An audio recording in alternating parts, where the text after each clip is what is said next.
go. Alright, ready when you are, Jimmy Bone? Big day, motor's going in. It's pretty prepped. There's a few more things that we could put on it, but you know, just getting the motor into the car is kind of the next step we want to do. Get it in there, get the drive shaft in, put the oil system on, start hooking up lines, and yeah, we got our wiring harness coming in a few days, waiting on that, intake manifolds a few days. So still a few parts, so we might as well just, you know, get the block in there, transmission, everything hooked up, and yeah, go from there.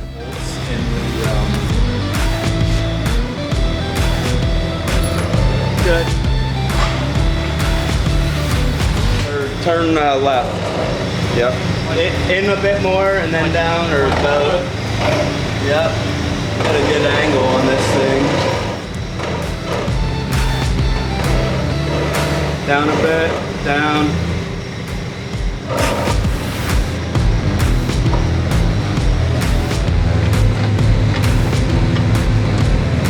Right there. Hold that.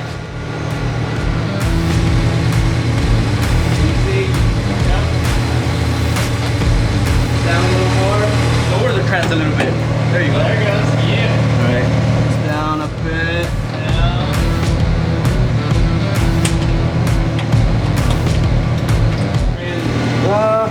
That's about as much as I can push it on my weight.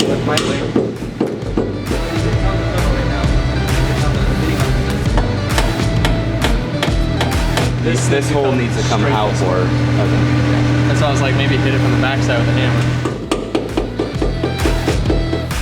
It's like moving around a lot now.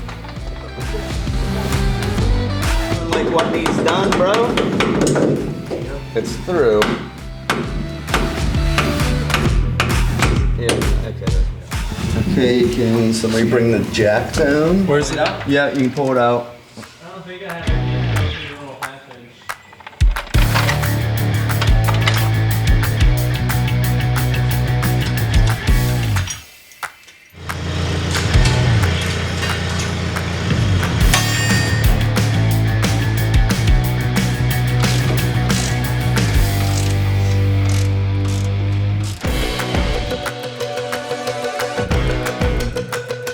That was a wrap, dude. 195 billion%.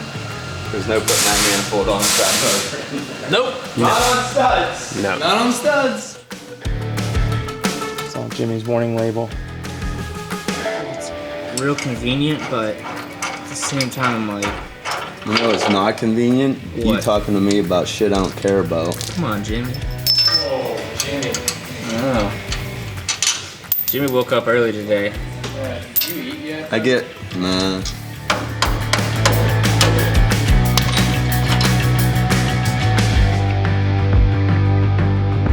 I hope it fits. Oh, who put it in gear? You got it, Jimmy. I have faith in you. The gear shifter are over on the... Rack. Yeah.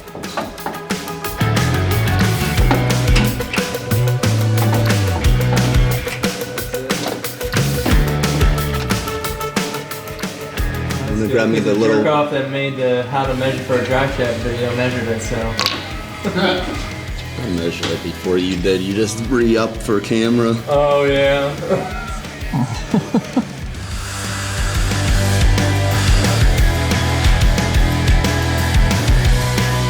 Good. One more. You down for Judy getting this one? You want to bang with me? Yeah. All right, hold that.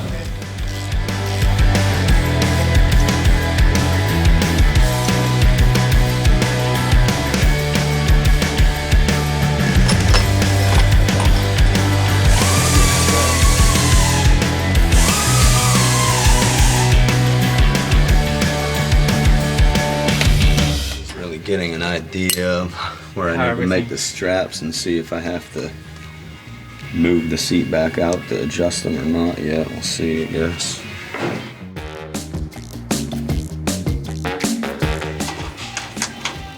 This is just an assumption at this point. No loose It's my change. favorite thing to put a coin collector down in the bottom so when the passengers get out, like, payday. It's like, I just consider it tip. You know, strapping them in and whatnot. Jimmy's favorite ratchet. 1/4 inch drive swivel. Quarter drive. All right, and next up we are getting to final phases of the car. This is when you know you're getting close. You start pulling out the electronics. The car is clean and painted, as you all have seen, so we can start bolting things down. And one of the first bits we're gonna be doing is our new AEM CD7 dashes. And this car, actually, we have 2 locations. We're gonna have one up front, for me, of course, and the passenger can see it as well. We're gonna put it in the center instead of just over the column like we typically do when we're racing. And have an extra mount back here for the rear passengers so that they get a little bit of a view on what's going on as well. So we'll have all of our engine monitoring on here.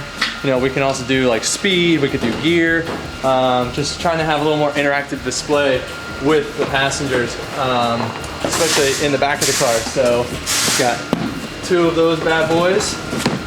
And here. And then as we get down into here, this is what makes it all work. So we got all of our sensors, and we got our fluid sensor, got boost control sensor, or no, these are boost control modules. Yeah, these guys, this is what actually will control the boost pressure in the manifold. So this is basically a delay valve.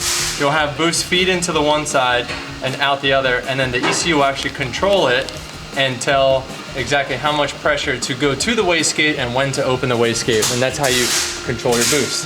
And so we have a pair of these, one for each side, one for each turbo, one for each wastegate.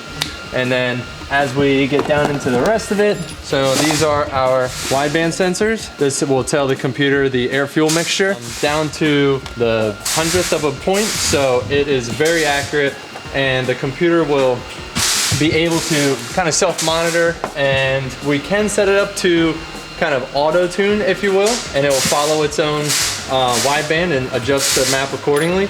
But we'll have John Reed tuning the car, and so he'll have a pretty dialed-in map, and it'll just be running off of his map most of the time.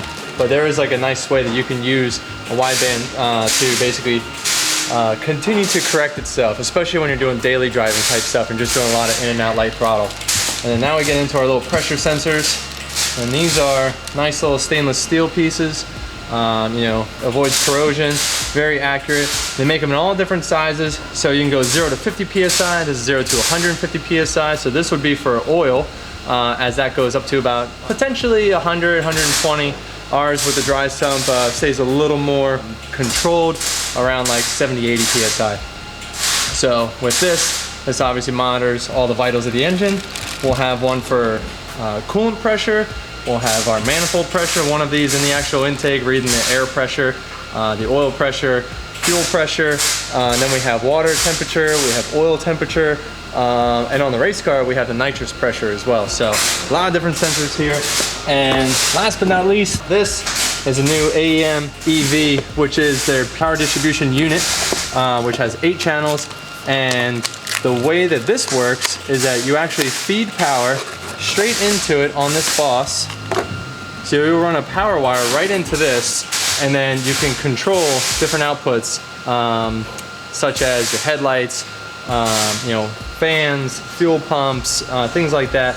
And so we actually did 3 of these. We're gonna have one up in the front that does the headlights, the power steering, what else is up front?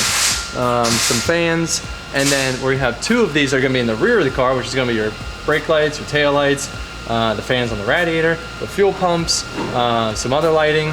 And so it's actually cool because we can place these around the car instead of just having one big relay box and or one big PDU and having wires running all throughout the car. We can actually control them via CAN. So we'll just have 2 wires, well 4 wires really, with the power on the ground, CAN high, CAN low.